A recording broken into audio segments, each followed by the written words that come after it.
Hello, good afternoon, FI BCom student. Good afternoon, FI BCom students. Can you see my slide? Ma'am. Aman, can you see my slide? Yes, ma'am. Okay. कल कौन सा slide था? कल हमने शायद ये point discuss किया था। Yes ma'am. ये देखिए, कल ये डिस्कस किया था एनर्जी क्राइसिस वाला कि कौन से साल में कितना किसको था, ये डिस्कस किया था। आगे का देखते हैं, देखिए।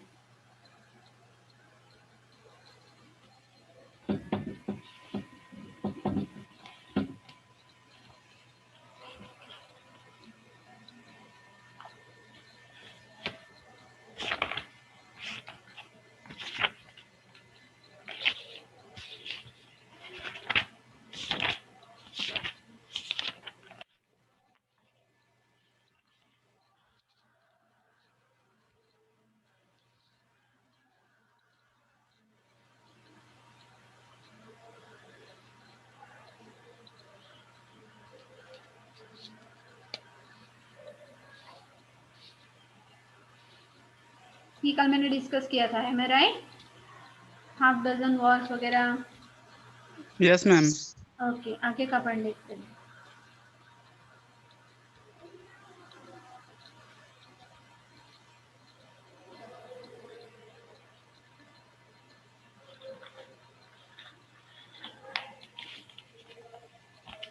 यहाँ तक मैंने डिस्कस किया था डिसरप्ट एंड डिवास्टेट ट्रेड। उसके आगे चलते हैं। ओके, चले उसके आगे बात करें।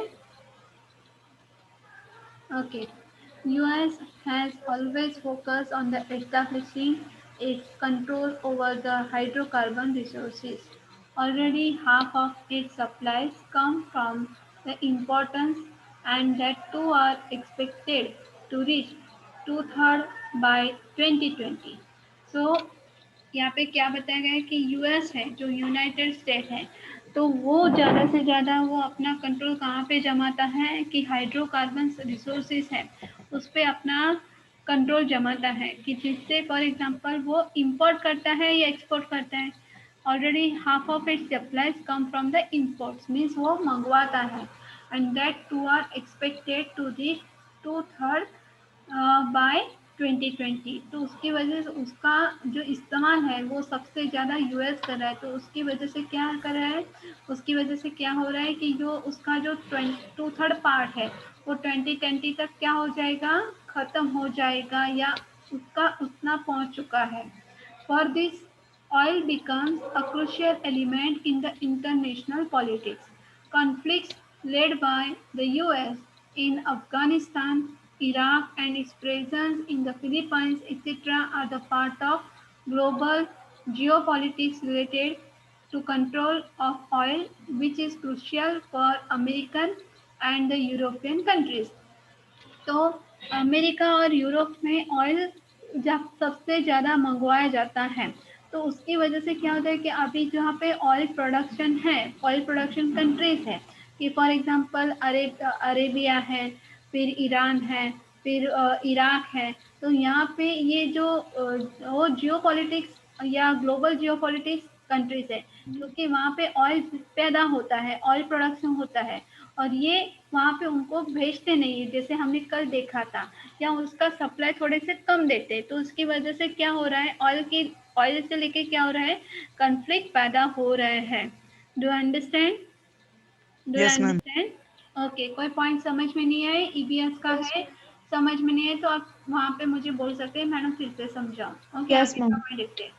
Even in the absence of war or political instability, the cost of energy has serious effect on the economic of most of the nation.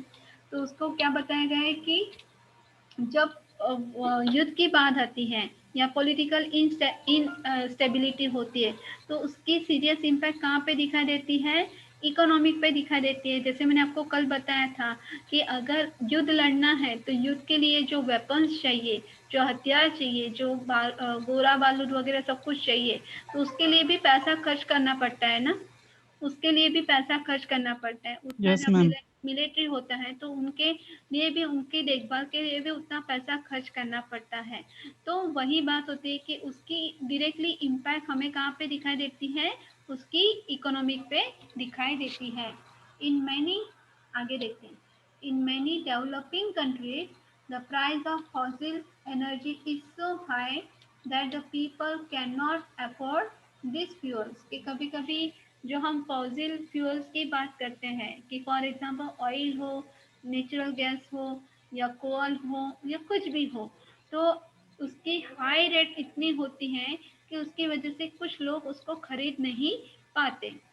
The use of manufacturer as the fuel robs soil of valuable fertility. The destruction of forest leads to the soil erosion. उसका क्या बताए, the use of manure as a fuel robs soil of valuable fertility. तो हम जो हमारे पास जो fuel है, for example कोल वगैरह है, तो उसका हम किस तरह से गैर इस्तेमाल करते हैं, उसकी वजह से क्या होता है कि for example destruction of forest. ये कोल कहाँ से आता है, कोयला कहाँ से आता है, तो कोयला लकड़े में से आता है। तो जितना हम जंगल ज़्यादा काटते हैं तो उसकी वजह से क्या होता है, सॉइल सॉइल क्या होता है, क्या होता है, सॉइल इरोजन होता है। डिफॉरेस्ट सॉइल की जो फर्टिलिटी होती है वो चली जाती है, तो उसकी वजह से बहुत सारे प्रॉब्लम क्रिएट होते हैं। Since the price of chemical fertilizers is linked with the price of fossil fuels, and many poor farmers in the countries like India are finding it difficult to use them. This will adversely affect on the total food production. तो हमारे India में कि जैसे हम जैसे लोग उतना जितना हाई प्राइस रहता है तो उसकी वजह से क्या होता है, वो हम खरीद नहीं पाते और सॉइल इरोजन होता है कि ज़्यादा से ज़्यादा फर्टिलाइजर्स और पेस्टिसाइड यूज़ करने से क्या होता है, केमिकल यूज़ करने से क्या होता है, एक तो सॉइल इरोजन होता है और जो फूड प्रोडक्शन होता है उस पर भी इम्पैक्ट दिखाई देती है।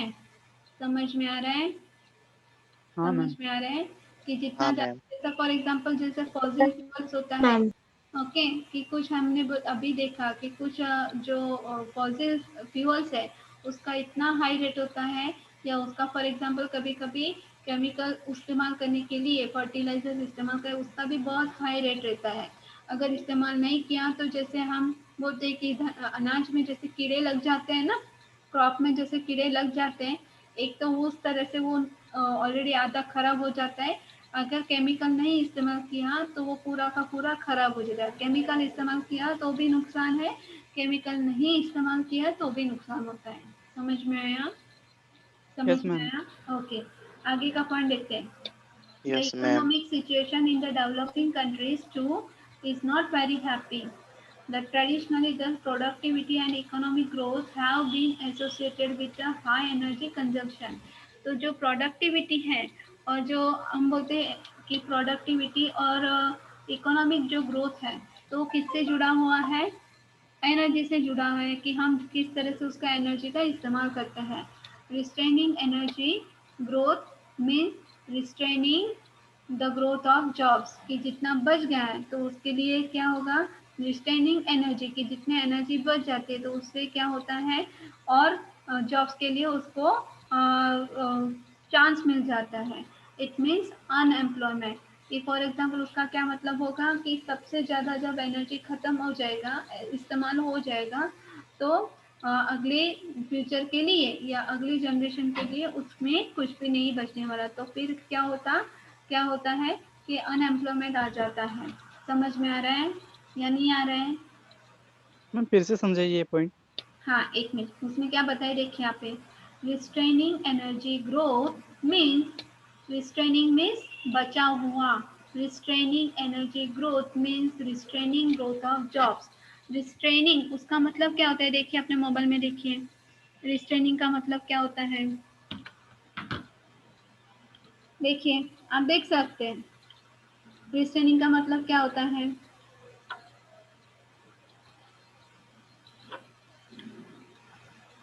पता चला, आप मुझे बताएंगे।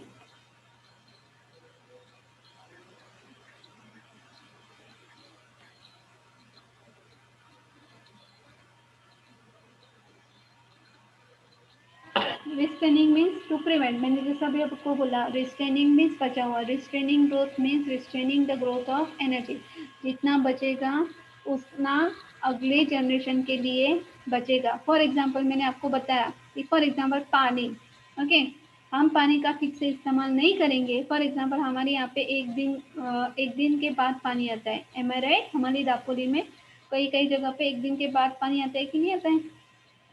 आता है कि नहीं यस आता मैम। है? ओके। पर देखिए आज पानी आया है तो पूरा का पूरा पानी आज हम यस मैम। इस्तेमाल कर दिया, तो फिर कल के लिए पानी बचेगा? कल के लिए पानी नहीं। बचेगा? तो कल के लिए भी पानी चाहिए ना, परसों पानी आना है, तो कल के लिए भी पानी बचा के रखना है। वही बात नो यहाँ, यही मैम। बात बताई गई है। तो अभी समझा? अभी समझा? Yes ma'am. हाँ। The factories will be forced to shut down, gas station attendants and automobile yes ma'am. machines would be out of work, and navigators and truck drivers and transporters would become unemployed. तो ये सब जो हम बोलते हैं ना कि for example जैसे एनर्जी होता है वो एक दूसरे से साइकिल से जुड़ा हुआ है कि देखो फैक्ट्री में for example factories will be post to shut down, अगर फैक्ट्रीज बंद हो गए, ओके, तो क्या होगा? अभी फॉर एग्जांपल अभी अभी का एग्जांपल ले, रिसेंट एग्जांपल, तो अभी 2 महीना लॉकडाउन था, 2 ढाई महीना लॉकडाउन था, ना सप्लाई आया ना सप्लाई गया, तो सभी दुकान बंद थे, सभी दुकान बंद थी। जो यस मैम। जरूरत की जो चीज़ें हैं कि जैसे फॉर एग्जांपल अनाज है या दाल चावल है या फिर मेडिसिन है, वही उसका सप्लाई चल रहा था, लेकिन ट्रांसपोर्ट इतना चालू था नहीं था। नहीं था। गैस स्टेशन अटेंडेंस या automobile machines, it would be, क्या होगा? इट वुड बी, आगे देखते हैं, आउट ऑफ द वर्क, ये सब कुछ क्या हो जाएगा? रुक जाएगा। ये क्या हो जाएगा? रुक जाएगा। और ट्रांसपोर्ट बंद हो जाएगा तो फिर जो ड्राइवर्स का जॉब होगा वो रहेगा या चला जाएगा? रहेगा? ट्रांसपोर्ट बंद हो गया नहीं तो रहेगा। नहीं रहेगा। नहीं। तो यही बताया है यहाँ पे। आगे का देखते हैं। The conservationists the conservationists argue that if the energy consumption continues continues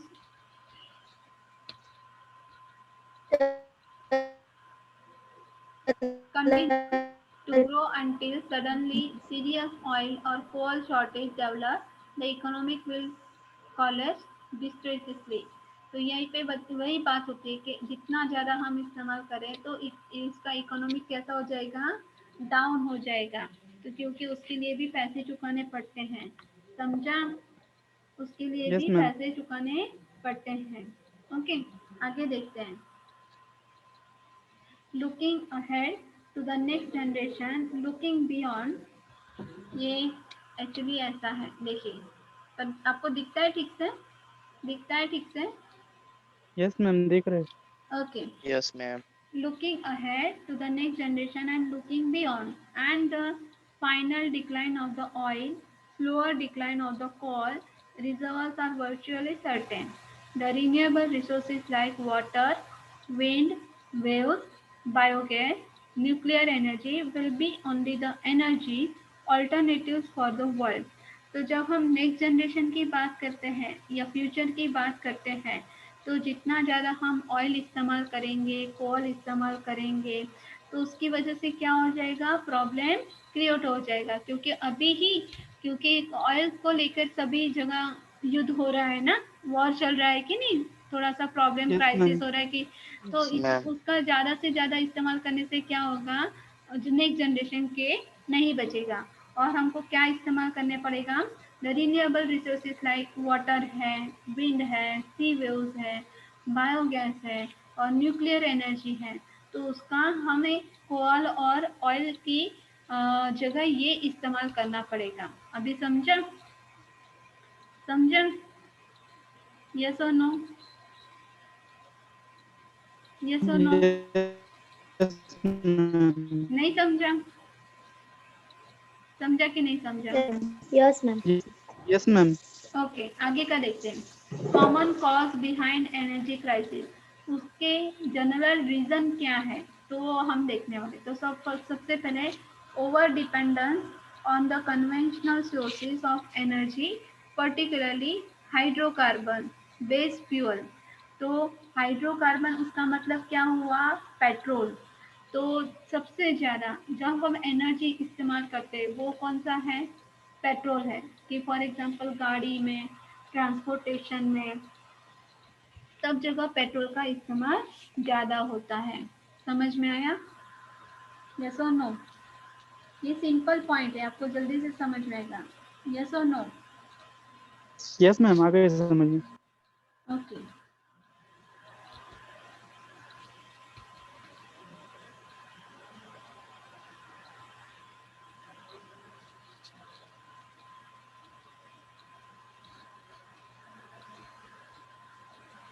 आगे का पंडित जी देखिए।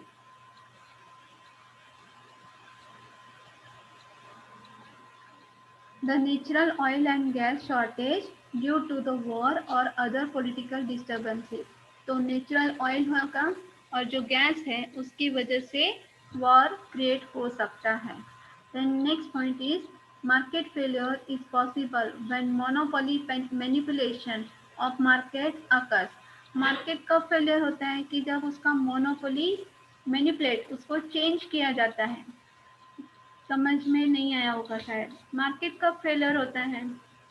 मार्केट कब फेलियर होता है? कि जैसे जितना डिमांड होता है उतना सप्लाई नहीं हुआ तो क्या होगा? मार्केट फेलियर होगा। मार्केट फेलियर होगा। Yes ma'am. ओके। यस लेकिन डिमांड नहीं है, डिमांड नहीं है पर सप्लाई जा रहा है तो भी मार्केट फेलियर होगा।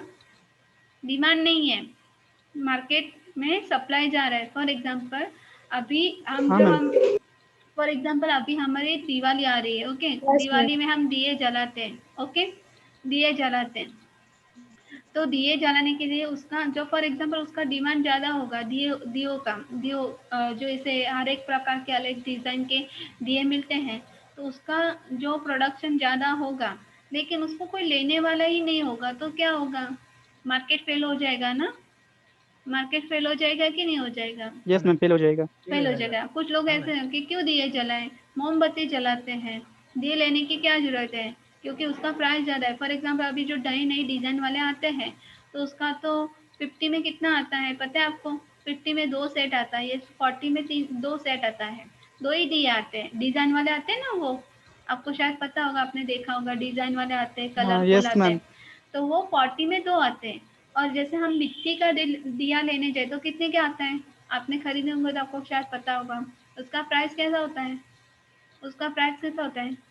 सिंपल वाला दिया होता है ना, मिट्टी का दिया, उसका प्राइस कैसा होता है? थोड़ा कम होता थोड़ा है, कम होता है। ओके, उससे तो बहुत कम होता है। उससे बहुत कम होता है। तो फिर क्या सोचेंगे लोग? हाँ, इससे बेटर हम ये ले लें। हाँ लेंगे, अगर 40 वाला लेंगे तो फिर एक ही सेट लेंगे। 40 में 2 आता है। ओके, मीन्स एक का कितना हुआ? प्राइस कितना हुआ? एक का प्राइस कितना हुआ? एक एक दिए का प्राइस कितना हुआ? 40 में 2 आया तो एक दिए का प्राइस कितना हुआ? 20 रुपया। 20 रुपया। ओके, तो फिर लोग क्या सोचेंगे? अभी इससे बेटर है क्या दिया ही जलाना है तो मैं ये जला देता हूँ या मैं मोमबत्ती लगा देता हूँ। समझ में आ रहा है? Do understand? तो जब मोनोपोली यस मैम। चेंज हो जाएगा तो मार्केट कैसे हो जाएगा?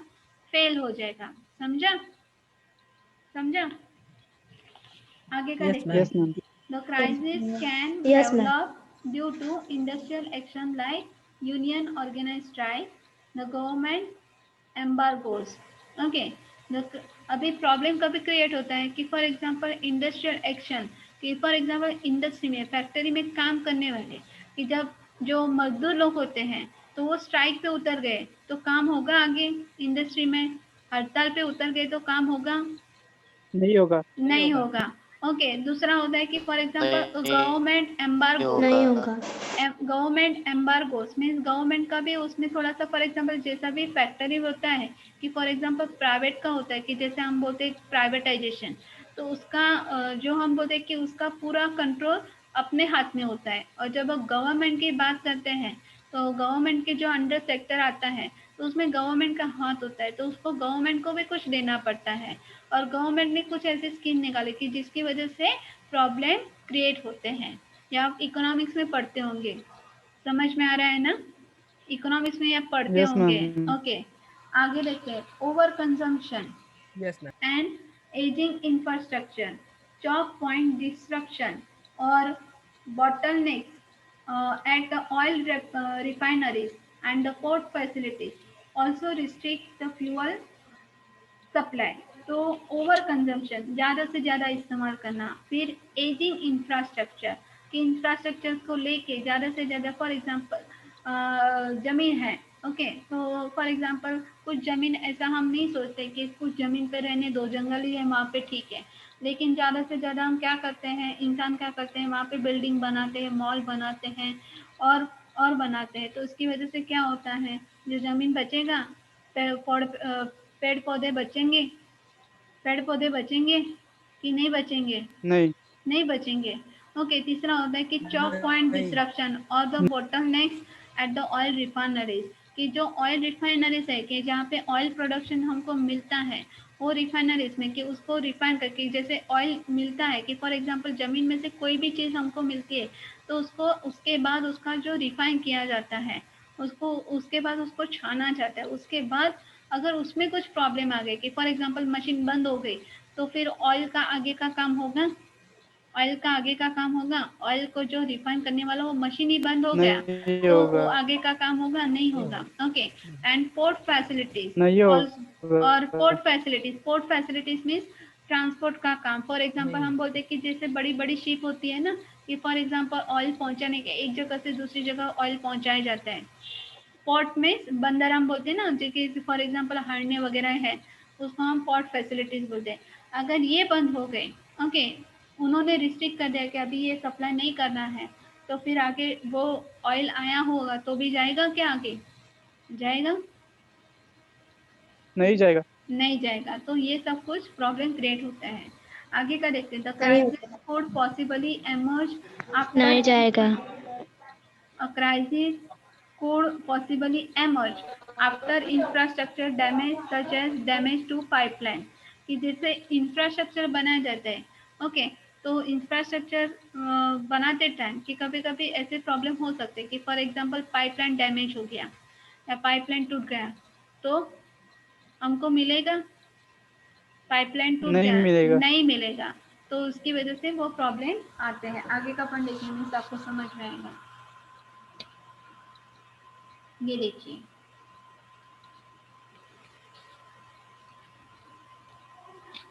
then attacks by the terrorists or militants or an importance for infrastructure related to oil production and supply कि अगर जहाँ पे ऑयल प्रोडक्शन हो रहा है वहाँ पे आतंकी हमला हो गया तो हमको ऑयल मिलने वाला है, ऑयल मिलने वाला है कि वहाँ पे युद्ध की तैयारी हो गई नहीं मिलेगा। तो मिलेगा नहीं नहीं। नहीं। मिलेगा। इंफ्रास्ट्रक्चर कैसे हो जाता है, डैमेज हो जाता है ना, नहीं मिलेगा।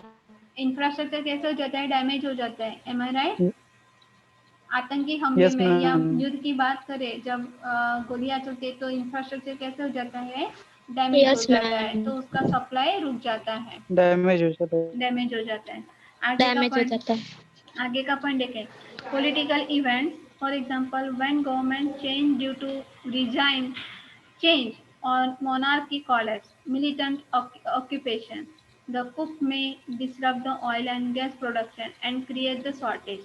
तो जैसे आपको मैंने अभी पॉलिटिकल इवेंट्स आ गए कि सब लोग वहाँ पे पॉलिटिक्स खेल रहे हैं, फॉर एग्जांपल पॉलिटिक्स खेल रहे मीन्स कि गवर्नमेंट ने कुछ चेंजेस कर दिए अपने जो रेगुलर सप्लाई हो रहा है उसमें चेंजेस कर दिए कि मोनार्की मीन्स कॉलेप्स हो रहा है कि उसका इकोनॉमिक कॉलेप्स हो रहा है, जितना ज़्यादा हम बोलते एनर्जी का कंजम्पशन बढ़ रहा है उतना इकोनॉमिक कॉलेप्स हो रहा है। फिर मिलिट्री ऑक्यूपेशन, दूसरा है कुक में डिस्टर्ब द ऑयल, ओके, तो ये सब कुछ gas production and create shortage. तो उसकी वजह से क्या होता है कि कुछ लोग पॉलिटिक्स खेलते हैं कि फॉर एग्जांपल मैंने आपको कल से परसों आपको एक ये बताया था एग्जांपल कि गवर्नमेंट बहुत सारी स्कीम किसान भाइयों के लिए लाती है, वही यहाँ पे होता है कि गवर्नमेंट स्कीम दे रही है लेकिन यस गवर्नमेंट मैम, को एक बार बताए थे।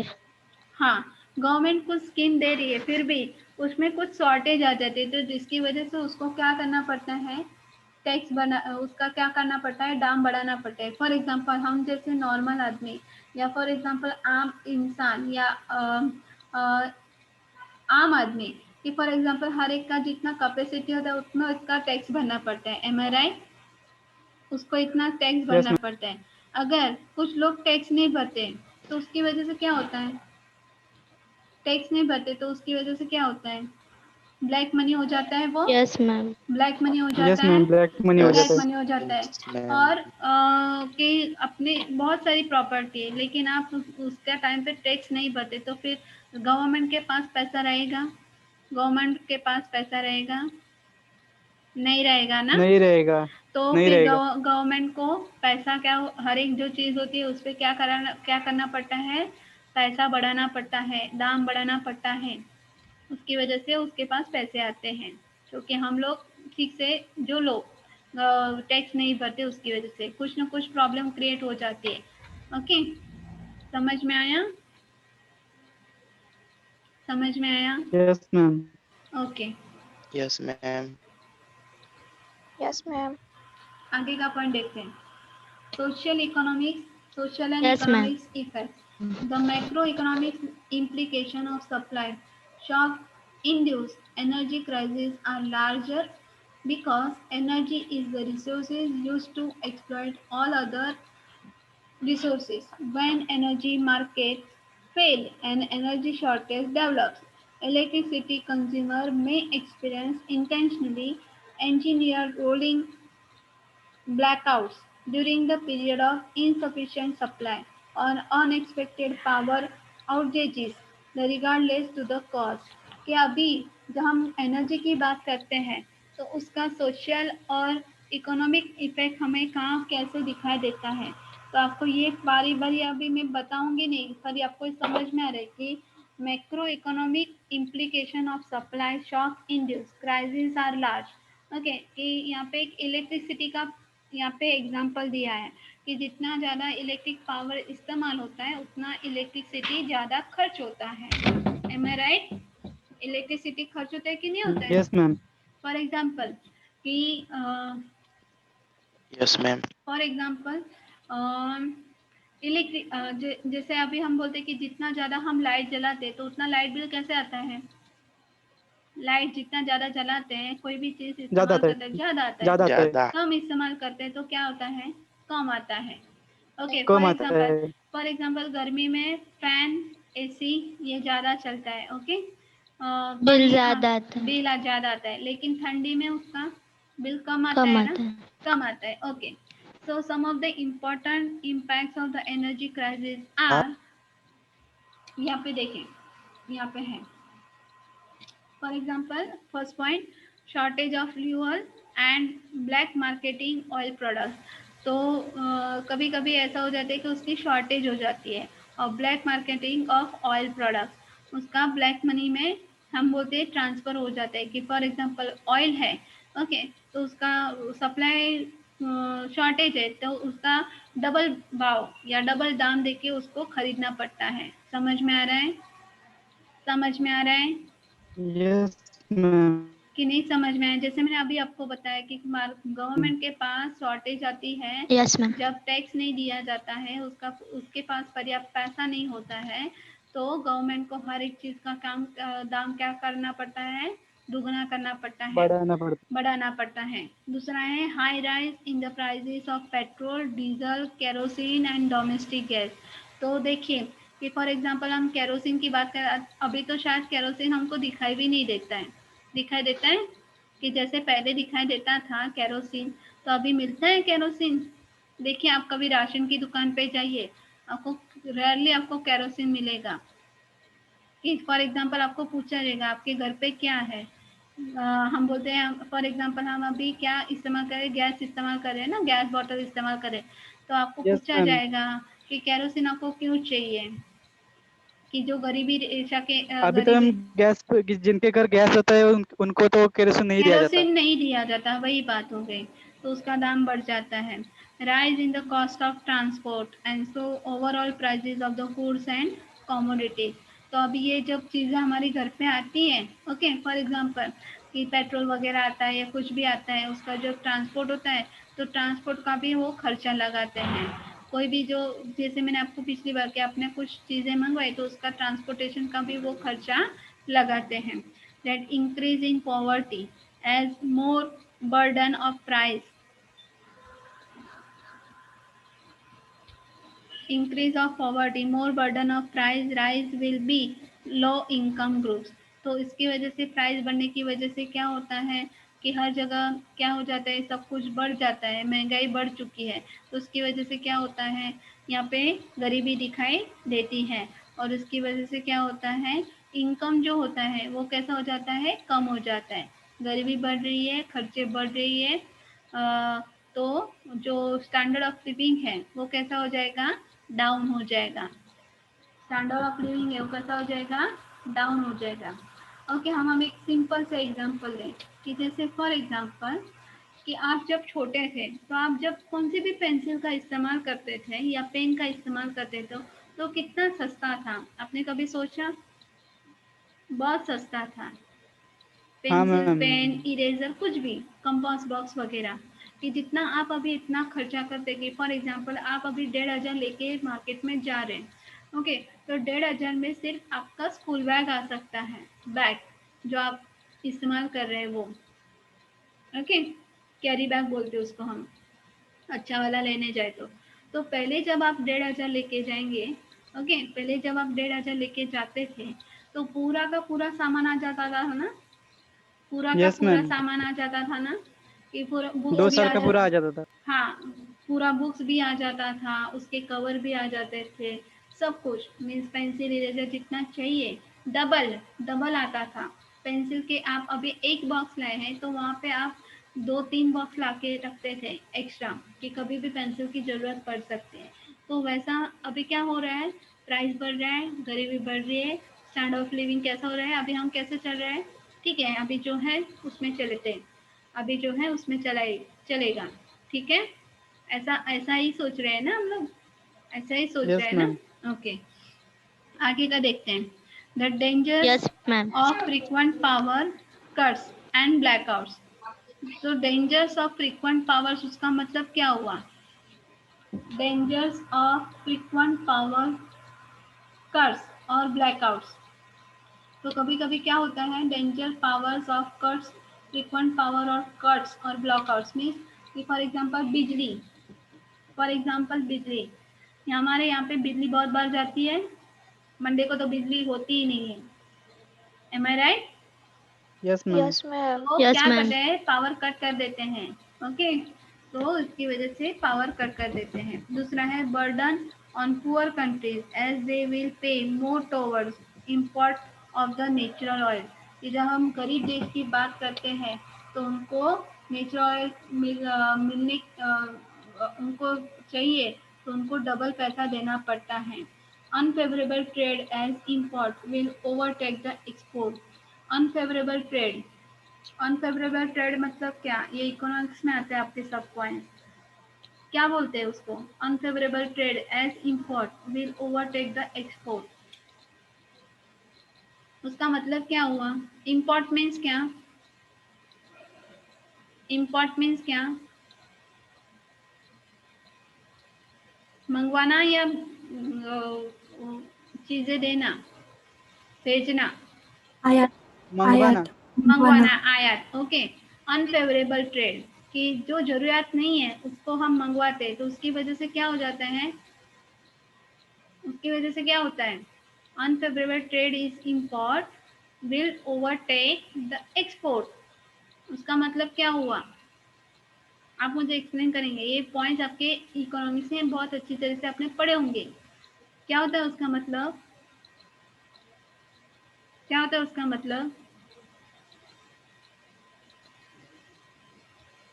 मिहिर, उसका मतलब क्या हुआ,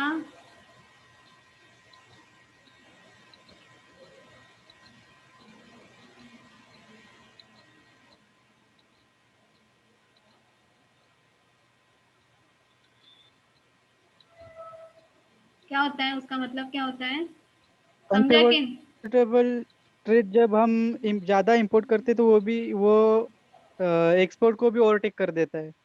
हाँ मीन्स क्या, खर्चा ज्यादा इनकम कम ना, खर्चा ज्यादा इनकम कम। फॉर एग्जांपल हम यस एक्सपोर्ट मैम। करेंगे, एक्सपोर्ट करेंगे तो वो पैसा हमारे देश में आएगा। ओके, हम कोई चीज़ बेचेंगे तो हमारे पास पैसा आता है कि नहीं आता है? लेकिन जब आप खरीदते यस हैं तो पैसा क्या जाता है? पैसा क्या जाता है? खर्चा होता है, पैसा जाता है, पैसा खर्च होता आता है। नहीं है, खर्च खर्च हो जाता है। तो उसकी वजह से क्या होता है, वो एक्सपोर्ट को भी क्या कर देता है, ओवरटेक ओवरटेक कर देता है, ओवरटेक कर देता है। समझा कि नहीं समझा? यस मैम समझा समझे। कि नहीं समझा? Yes ma'am. और किसी को समझ में नहीं आ रहा है क्या? क्या बताना चाह रहे हैं? क्या बस समझ बताना में मैम। चाह ओके, आगे का देखते हैं। The poor countries will not be in the position to spend money towards welfare programs. Okay, ma'am तो जो हाँ क्या मुस्कान?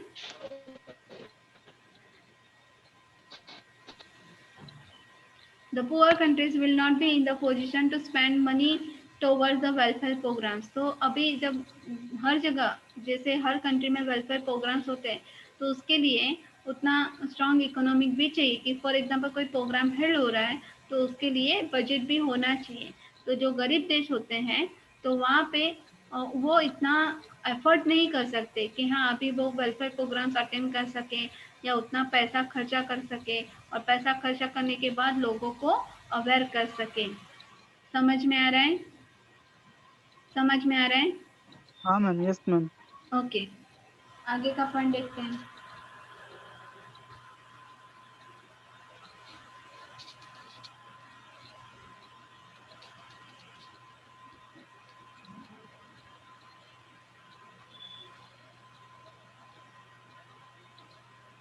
ये पॉइंट दिख रहे हैं आपको?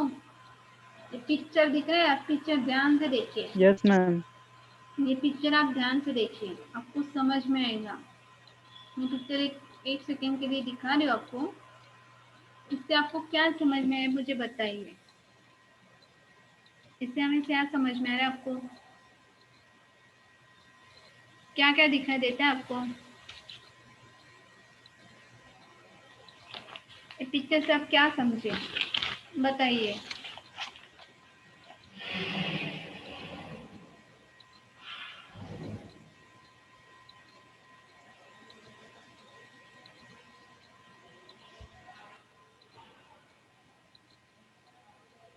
क्या समझ में आ रहा